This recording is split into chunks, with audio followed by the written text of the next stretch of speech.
Hello everyone, good morning. আমি সাথে নতুন আরও একটি ঝলমলে ব্লগে সবাইকে ওয়েলকাম জানাচ্ছি।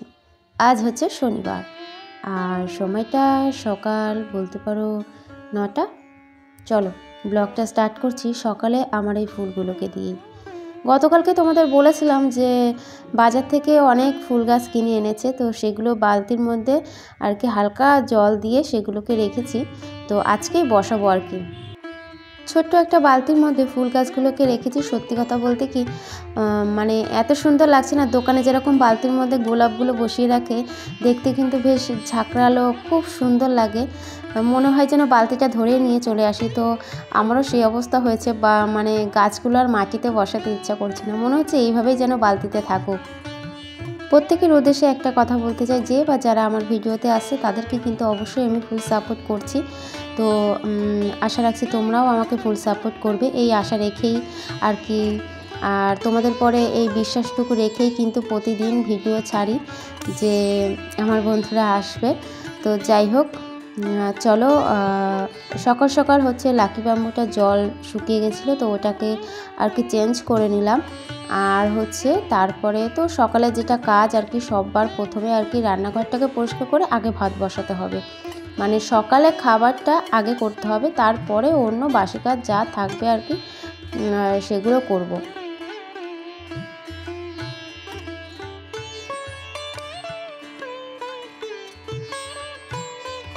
আজ হচ্ছে শনিবার আর নিরামিষ, আর শনিবার এলে একটু ধোয়া পালা এদিকে ওদিকে মোছা টোছা রান্নাঘরের একটু কিন্তু আমার থাকে আর কি, শনিবারটা আমি মানি। তো যাই হোক, সেই কারণে সকালবেলায় একদম অনেকটা সময় রান্নাঘরে আমার কেটে গিয়েছে। তো যাই হোক, কিছু করার নেই, সপ্তাহের একটা দিন এটা তো করতেই হবে। তো তাই আর কি মিক্সারটাও মাঝে মাঝে ভালো করে মুছতে হয়, নইলে সাদা তো একটা কালচে ভাব পড়ে গেলে তখন আর উঠতে চাইবে না। আর আজকে সকালে করছি হচ্ছে ফেনা ভাত, আর তার সাথে থাকবে হচ্ছে আলু ভাজা, না সরি আলু ভাজা না, আলু সিদ্ধ মাখা, আর হচ্ছে থাকবে হচ্ছে বেগুন ভাজা। তো এটা হচ্ছে কি জানো তো, ওই খুদ খুদ দেখেছো তো, ছোট্ট ছোট্ট যে চালগুলো হয়, তো সেই গোবিন্দভোগের যে ভাঙা চালগুলো হয়, মানে সেই ভাঙা চালগুলো অল্প দামে বিক্রি হয়, তো সেগুলোই আর কি কিনেছি 4-5 কেজি মতো, শুধুমাত্র ফেনা ভাত খাওয়ার জন্য। আর এই চালের ফেনা ভাত খেতে খুব ভালো লাগে। ওদিকে ভাতটা হয়ে গেছে, আর এদিকে আমি বেগুনগুলো কেটে আর কি রেডি করে নিচ্ছি। দুটো বেগুনের আর কি ভাজা করব বেগুন, আর আলু সিদ্ধও বসিয়ে দিয়েছি, হয়ে গেছে।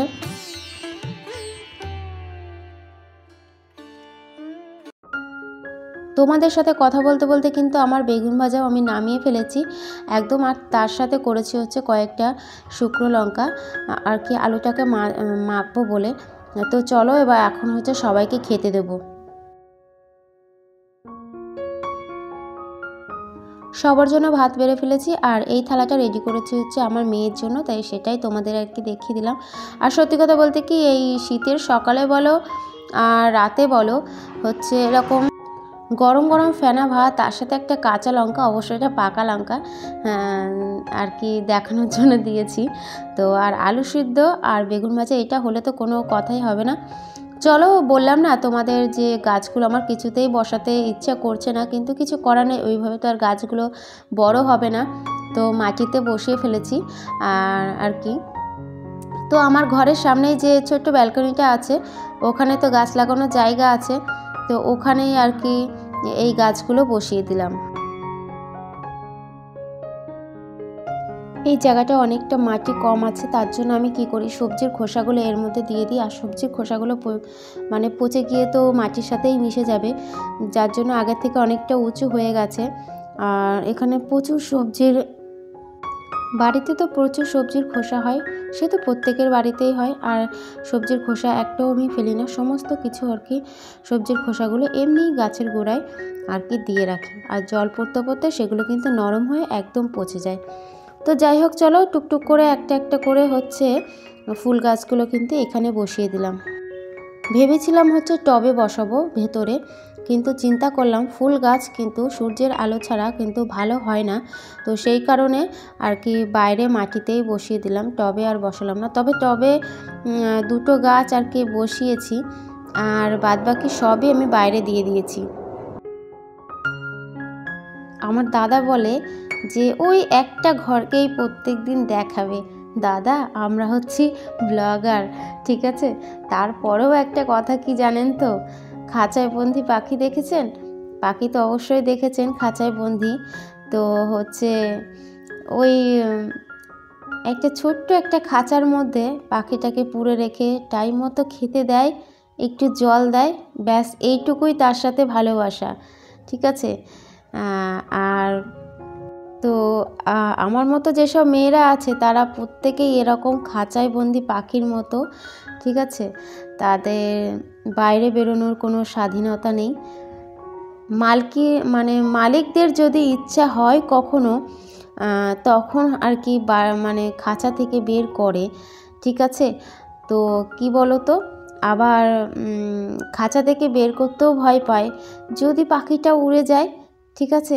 সেই কারণে বছরের পর বছর কিংবা তারও বেশি পাখিটা কিন্তু খাঁচায় বন্দি থাকে। যাই হোক, চলো, তোমাদের সাথে কথা বলতে বলতে আমার গাছগুলো বসানো হয়ে গেল। আর হচ্ছে দেখি কবে গাছগুলোতে আবার নতুন করে ফুল আসে, কেমন হয় গাছগুলো। তো এর আগে আমি না ফুল গাছ আমি বসাইনি কখনো। এমনিতে সবজি মানে জবে থেকে এই মানে স্ল্যাবগুলো করা হয়েছে আর কি। তো 2-3 বছর হচ্ছে এই স্ল্যাবগুলো মানে সবজি চাষের যে জায়গাগুলো এগুলো করা হয়েছে। তো হওয়ার পর থেকেই সবজি চাষ হচ্ছে, মানে ফুল গাছ লাগাতে দেয় না। তো আমি ভেবেছি এই সামনের ব্যালকনিটায় আর কি এই জায়গাটা ফুল গাছ লাগাবো। এবছরই আর কি প্রথম ফুল গাছ লাগালাম। তো দেখা যাক কেমন কি হয়। আর এই যে স্পাইডার গাছের বাচ্চা দিয়েছে, তোমাদেরকে তো আগে এক ভিডিওতে দেখিয়েছিলাম, কিন্তু আজকে হঠাৎ খেয়াল করছি বাচ্চার সাথে সাথে সে ফুলও দিয়েছে। তো ছোট্ট ছোট্ট সাদা সাদা ফুল, খুব সুন্দর লাগছে দেখতে।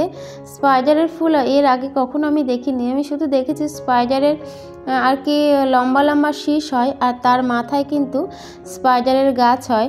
তো এটাতেও সেরকমই হয়েছে, কিন্তু এই যে স্পাইডারের ফুল আমি কখনো দেখিনি। কি মানে সবসময় তো গাছের ভিডিওগুলো ফলো করি, তো কোনো ভিডিওতে এরকম চোখে পড়েনি স্পাইডারের ফুল।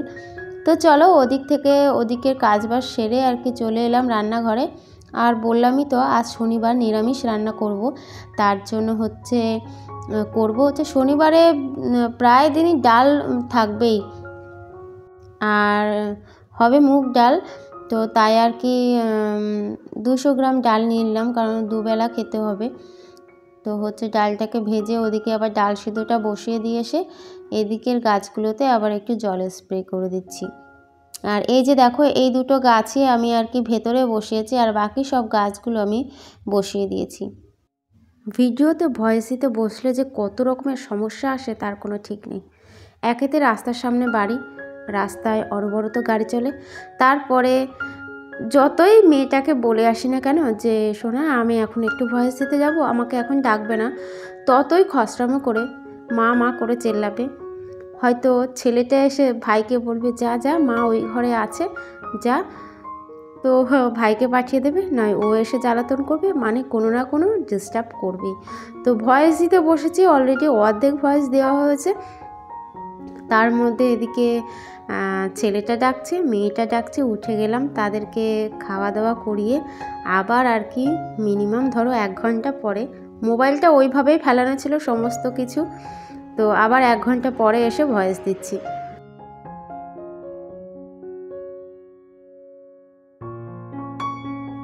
মানুষ যতদিন বিয়ে না করে ততদিন সত্যিই ভালো, কিন্তু বিয়ে হওয়ার আগ পর্যন্ত কেউ এই কথাটা বুঝতে পারে না যে বিয়ে জিনিসটা কতটা আর কি টেনশানের, কতটা চাপের, কতটা দায়িত্বর, ঠিক আছে।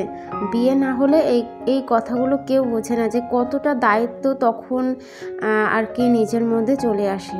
সে বয়স কম হোক বা বেশি, দায়িত্বটা তোমার মাথার পরে বিয়ের থেকেই চলে আসে। তো সত্যি কথা বলতে কি, বিয়ের আগে তো মাকে তেমন কিছুই হেল্প করতাম না, অথচ আমরা 2 বোনে মিলে খুব মারামারি করতাম। কিন্তু এই যে এখন দায়িত্ব ব্যস্তর মধ্যে পড়ে না সব কিছু মানে কেমন যেন হারিয়ে গেছে।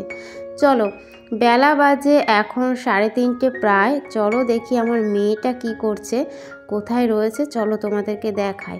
চলো।